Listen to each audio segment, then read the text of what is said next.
오늘의 뉴스를 평택시민신문 1월 5째 주 주요 뉴스를 소개해드립니다. 지난 25일 대통령 주재 민생토론회에서 출퇴근 30분 시대 교통격차 해소 전략 발표를 통해 GTX A, B, C 노선을 각각 평택, 춘천, 아산까지 연장하겠다는 계획이 발표되며 평택, 서울 30분 시대가 열릴 전망입니다. 국토부가 발표한 GTX A 신호선 연장 계획에 따르면 GTX A 노선은 동탄에서 평택시까지 20.9km 구간을, GTX C 노선은 수원에서 화성, 오산, 평택을 거쳐 충남, 천안, 아산까지 30.3km 구간을 각각 연장합니다. A 노선은 평택시 단독으로 연장해야 하기 때문에 시가 사업비를 부담해야 하지만 지제역세권 콤팩트시티 개발 계획의 광역교통 계획으로 반영하면 시가 별도의 사업비를 부담하지 않아도 되며 C노선은 6개의 지자체가 비용을 분담하는 방식으로 추진될 예정입니다. GTX 연장으로 평택 서울 이동은 1시간 30분대에서 30에서 40분대로 줄어들 예정으로 평택시는 경기 남부 최대의 교통허브로 자리잡게 되고, 이에 따라 평택역 광장 개선, 평택지제역 복합환승센터 구축, 도시철 도망 구축 계획 등을 속도감 있게 추진할 방침입니다.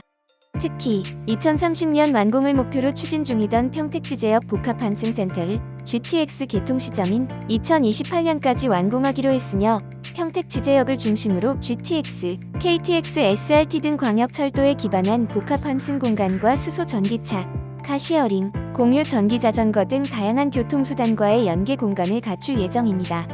다만 이러한 계획을 구체화하려면 비용 분담, 관계기관 협의 등의 과제를 풀어내야 한다는 문제에 정장선 평택시장은 지속적인 투자와 중앙정부와의 협력을 통해 평택시 철도망 구축이 차질 없이 추진될 수 있도록 최선을 다하겠다고 밝혔습니다.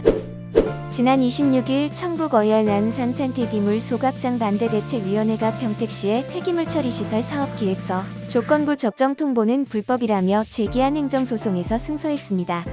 2020년 1월부터 시행된 경기도 환경영향평가조례에 따르면 폐기물 중간처 분시설 중 소각시설로서 처리 능력이 1일 50톤 이상 100톤 미만의 것인 경우 적합통보 전 환경영향평가를 하도록 규정하고 있으나, A사가 어연안 산산단 내 건립한 하루 80톤 규모의 소각장이 환경영향평가 절차를 이행하지 않았음에도 평택시가 적합통보를 내려 청북 소각장 대책위는 평택시장을 상대로 2021년 12월 29일 행정소송을 제기했습니다.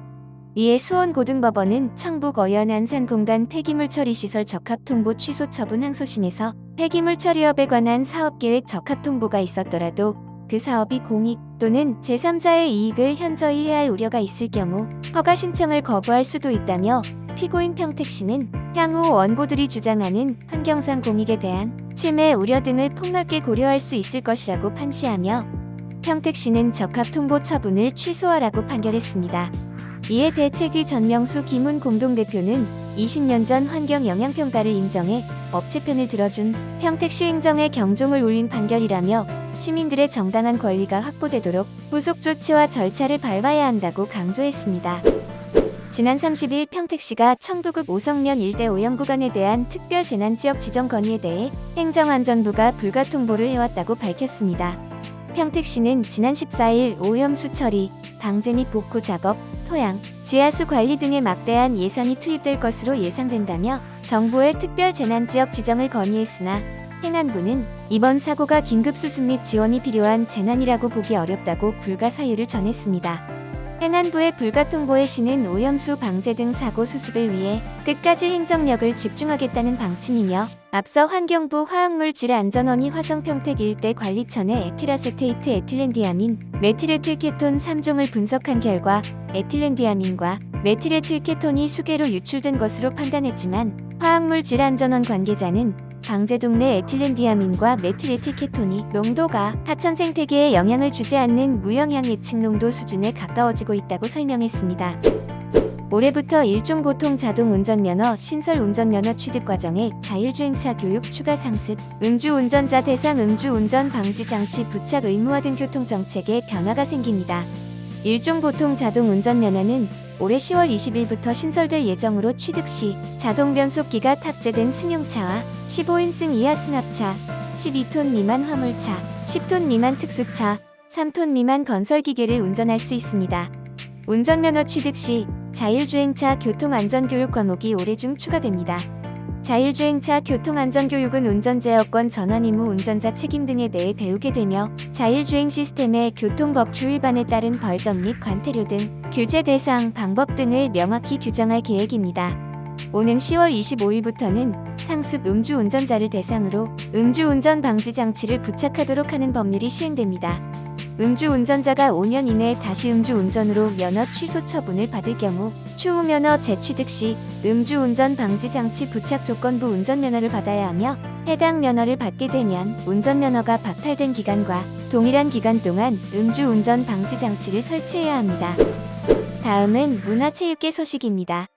오는 2월 3일부터 평택문화원 우다리문화촌에서 천인한 개인전 재봉틀 그림의 연 평조 개인전 바다를 찾아서를 개최합니다.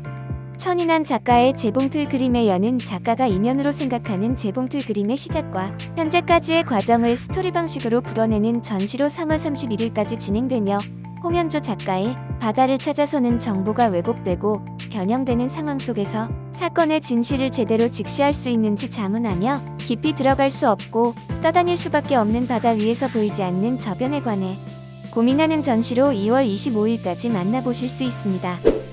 이 밖에도 경이로운 사하라 사막과 영화 스타워즈의 배경이 된 마트마타, 튀니지 국민시인 카슴 애셰비의 형상을 통해 만나보는 유정희 시인의 튀니지를 걷다, 2024년 평택시 예산 편성안 뜯어보기 세 번째 복지국, 김학정 오케이농장 대표 인터뷰.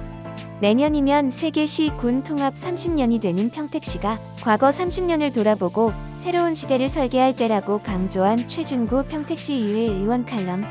좋은 조례를 가진 지자체가 주민들의 좋은 삶에 도움될 가능성이 높다며, 주민들이 조례에 관심을 가져 지역사회가 긍정적으로 변화하기 바라는 하승수 칼럼 등이 실렸습니다.